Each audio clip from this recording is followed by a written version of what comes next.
Okay, let's talk about this one. Ohio State fans, we won this game today. Probably not how you wanted to win this game today. However, I think it is still a very, very good win over a good Penn State team. But we won this game with grit, with determination, and we had to fight to get this win. All credit to Penn State. Look, I think Penn State's a really, really good team. While they probably aren't going to win the East Division this year with now having 3 conference losses, this Penn State team can still make a run. They can still pull off some pretty impressive wins. Still got Michigan State left on the schedule. So if you're a Penn State fan out there watching this, I think you guys played a fantastic game. Hey, hard fought all the way through. Ohio State, Penn State, usually a very fun, hard fought game, as was this one tonight. And you can't be upset if you're a college football fan out there watching this, because this was a pretty good game to watch. For me, of course, a little bit stressful at times, but again, my team pulls out, gets the win again. You see what I'm wearing, right? Ohio State fans, hell, says it right up there, right? Welcome back to my Ohio State fan reaction series. I do one of these after every single Ohio State game. So let's talk about this one. Ohio State, we knew. Ohio State fans, right? We knew that they had gotten better. We knew that they had improved, but we didn't quite know how much yet, right? We didn't know how good this team really was. And we were going to find out come the later weeks of the season. Again, blew out Akron, blew out Rutgers, blew out Maryland, blew out Indiana. Coming into this game, I think some people were expecting another blowout. I didn't. I thought the game was going to be pretty close with Ohio State pulling away at the end, which is ultimately what ended up happening here tonight. The game was close, but Ohio State found a way to pull it out, pulled away at the end. But again, it didn't come without its setbacks, so to speak, right? Penn State, we knew coming into this game, they were having some trouble with the run, the rushing attack. So they were having trouble defending the run. They were having trouble gaining yards on the ground. Gaining yards on the ground, it showed.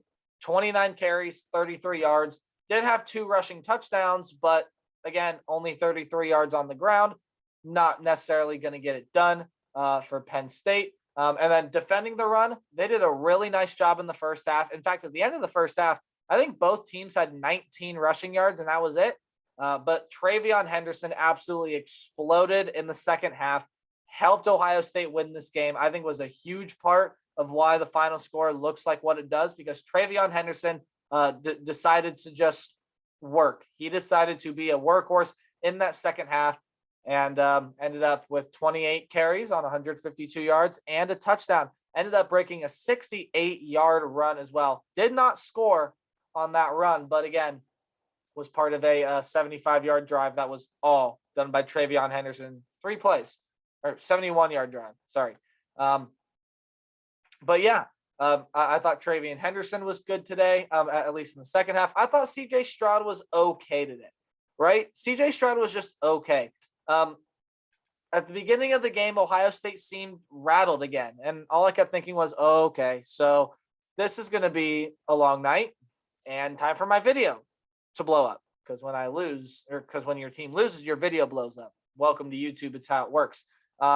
Don't know if this video will blow up or not. Hey, I hope so. You guys can help me out with that with the YouTube algorithm. Subscribe, like, comment, do all that stuff, right?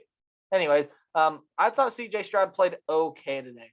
He didn't throw high today, but he was throwing low today. And there were a lot of miscommunications with wide receivers. He had a wide open Olave in the end zone, and that would have sealed the game a lot sooner than when Ohio State actually sealed the game on the field goal. In fact, you can probably even say the missed field goal from Penn State sealed the game. I'll get there. But CJ Stroud played okay. 22 of 34, 305 yards for 1 touchdown. And he was trying to make some throws that I would advise against throwing.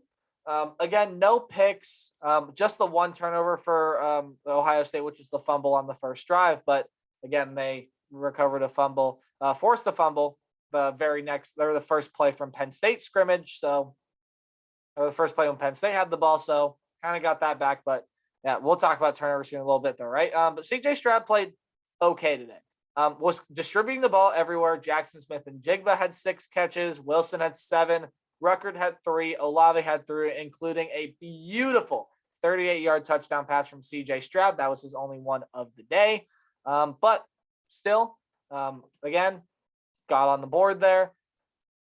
Again, I thought Stroud played okay. Still looked a little rattled. The offensive line was shooting themselves in the foot. We had a lot of false start, illegal snap penalties, which I haven't seen in quite a bit. And again, I watch college football every Saturday, but yeah, I hadn't seen those plays in quite a bit. But what are you going to do? We got to clean up those penalties. Ohio State was the ones that looked rattled in this game early on. Penn State looked pretty comfortable. They were playing what they wanted to play. Again, later on, Ohio State found their groove, but nonetheless, right? I do have to say, though, have yourself – oh, no, where is it? Sorry. Got to find it here. Have yourself a day. Oh, my goodness. You guys know what I'm about to talk about, right? Those of you that watch the game. Jaron Cage. Oh my goodness. He's over 6 foot, over 300 pounds. The ball gets stripped from Sean Clifford. Ohio State's Jaron Cage, a backup defensive lineman, picks it up, returns it for 57 yards to the house. Defensive lineman dream. Ohio State now leads the nation in defensive scores with 6. So again, it was great because I was watching and I was like, yes, they sacked Sean Clifford, and I turned my head away and then I turned back and Jaron Cage is running with the football. So I said, oh, so he fumbled and he returned. I ain't complaining. I'll take the 7 points. And on further review, yes, the ball was out and was recovered. I thought it was funny how no one caught up to him because they ended up doing the math later on in the broadcast here on a 5.140, which again is not great, but for someone of his size, it's okay, right? It's not bad, but no one could catch up to him, which I thought was the funniest thing. But hey, have yourself a day, Jaron Cage. What a play.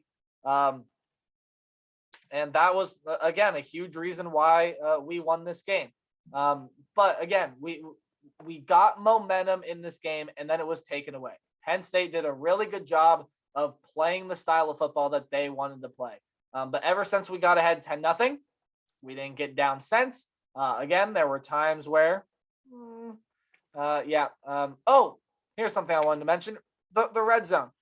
I know Penn State's one of the best red zone defenses in the nation, but we're also one of the best red zone offenses in the nation. Again, speaking about Ohio State. We're one of the best red zone offenses in the nation, and we got in there, 6 times and came away with 3 field goals, 1 touchdown, and a couple of turnover on downs. That's not what you want to have for Ohio State. Again, you win the game, but you go 1 for 6 in or 1 for 5, 1 for 6, something like that in the red zone with touchdowns. 1 touchdown in the red zone on numerous tries. Not good. It's going to hurt our percentage. It's going to help Penn State's percentage. We needed to capitalize in the red zone. And again, one of those was the miscommunication from Olave and Stroud. Stroud threw it short. Olave was open. Yeah, that kind of stuff happens. But also Sean Clifford. I did want to talk about this and talk about our defense now because guess what? We went back to playing zone today. Yay, not yay, very unyay, unhappy, sad feelings because we are so much better when we play man, or at least we seem to be, right? We made the personnel change at defensive coordinator because the zone didn't work against Oregon, and it didn't work against Penn State either. Penn State, again, was able to be methodical, to do what they want. And it wasn't until our defensive line was able to get pressure, Sean Clifford wasn't reading the plays, getting flustered, that we were able to come up with some defensive stops. But what playing zone does is, yes, it limits the big plays. And Penn State did not have a lot of chunk plays in this game. In fact, Sean Clifford's longest pass was 32 yards. So we did a great job of limiting the chunk plays. That's what zone does. But at the same time, it allows Penn State to play a methodical role, and they have so many weapons. Dotson had 11 catches for 127 yards. Washington had 9 catches for 108 yards. Lambert, Smith, Johnson, all the guys there on Penn State are weapons and can be used in any situation. Again, Dotson, one of the best receivers in the country. Parker Washington, I think it's overlooked because of Jahan Dotson. He's still very talented. Lambert Smith, a great guy to play wherever you really need him, and he's a reliable target. Same with Johnson. Like, Penn State has a lot of weapons, and Sean Clifford was able to throw it to pretty much whoever he wanted in the early going. Ohio State's defense buckled down a little bit later in the second half. But again, playing zone is something that I'm shaky on, because I think in situations it's good, but to play an entire game with the zone, which is again what it seemed like. And when I was watching the game and I saw, okay, good, we're actually playing man, they would drop back and play zone. Huh? Why?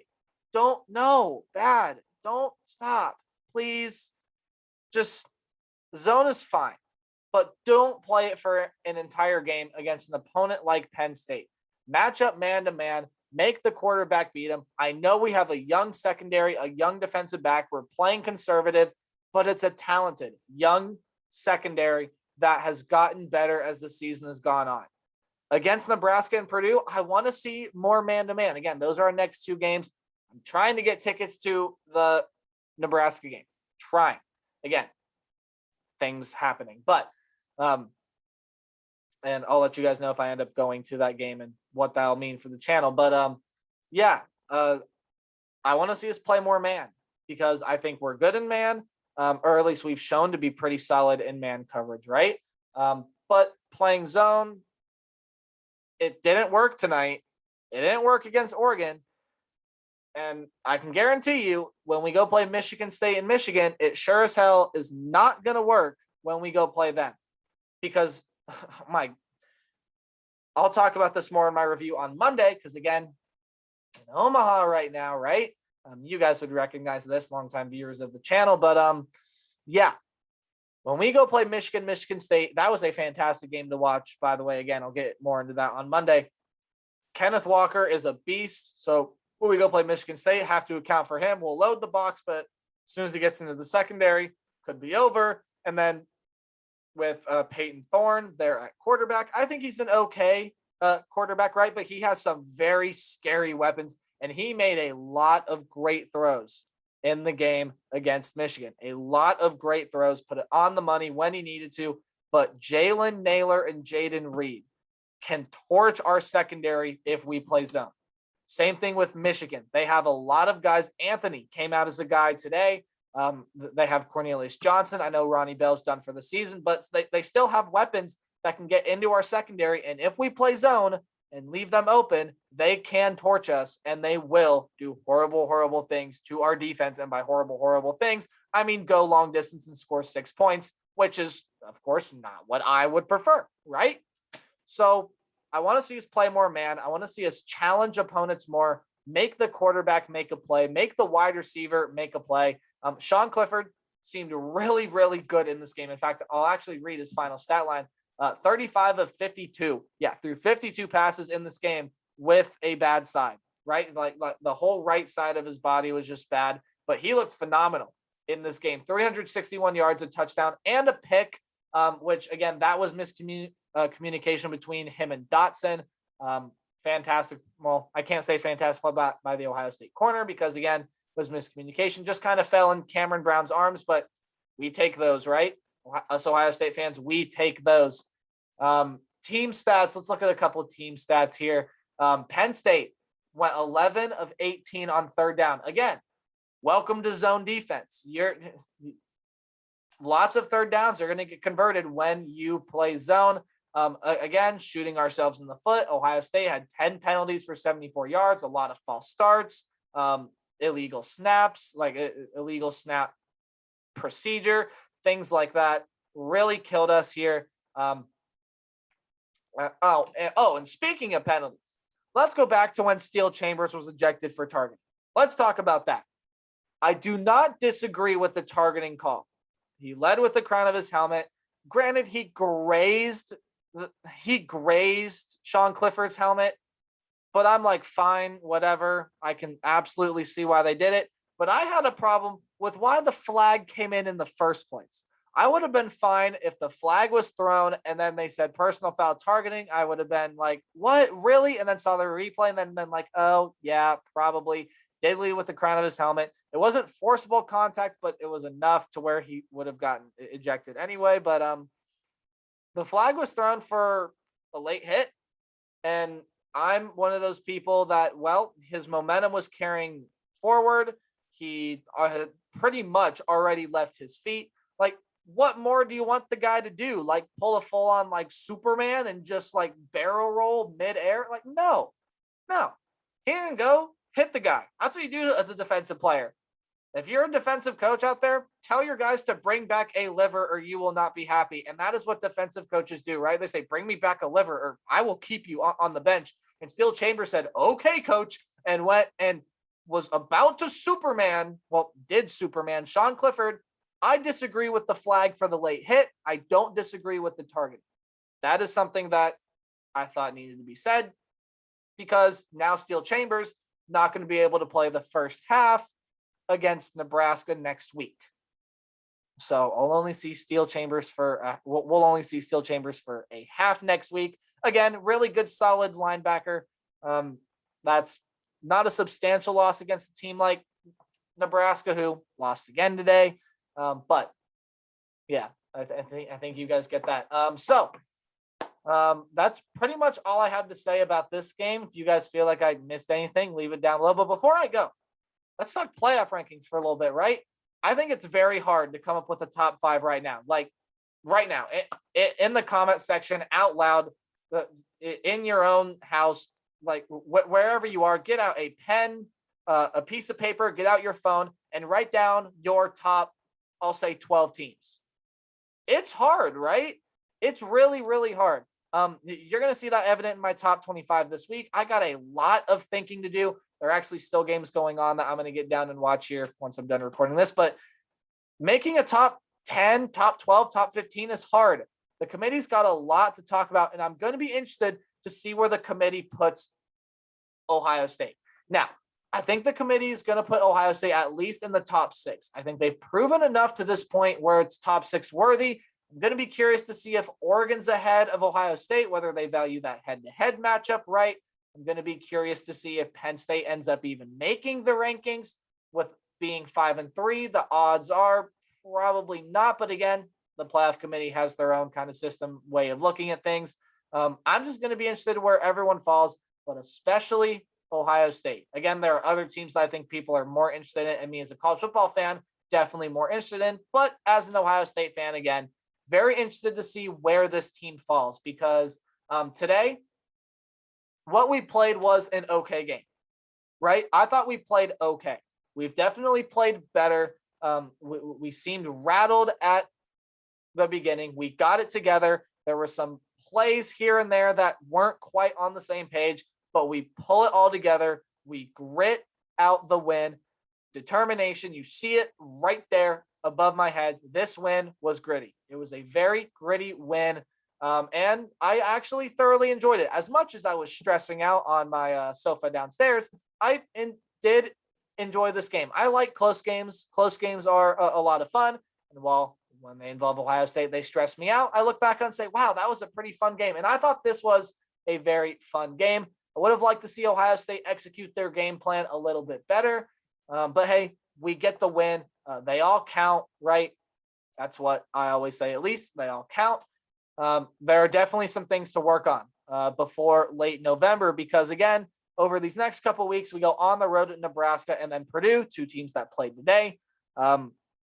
And I think we should be able to beat both of those teams. They're going to present their challenges to us, but all in all, should be able to win those easily. But then come the last 2 weeks, right? You got Michigan State at home for the Buckeyes, and then Michigan on the road. And again, if nothing changes in this time span or that time span, we could be talking about a couple long afternoons for the Buckeyes. But I think Ryan Day and his staff, and Ryan Day even seemed displeased while talking to Holly Rowe at the end of the game there. He's like, yeah, this was a gritty win, not how we envisioned this game to go, but we get the win. We went 1-0 this week, again, saying all the coach things. Yeah, you know.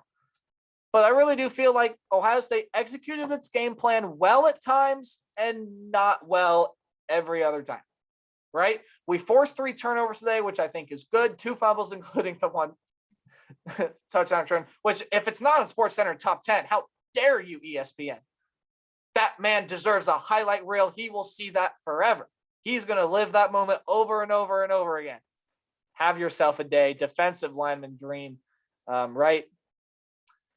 That's pretty much all I have to say about this one. If you guys can think of anything else, leave it in the comment section down below. I'm sure I forgot something. Again, I record these right after the game happens. I tend to forget things anyway. So, yeah. Ohio State gets the win, improves to 7-1, keeps their playoff hopes alive. A little bit of a scare here against the Nittany Lions, a very, very good football club who, again, I see doing some pretty good things later down the line. Still have Michigan State on the schedule for both of these teams.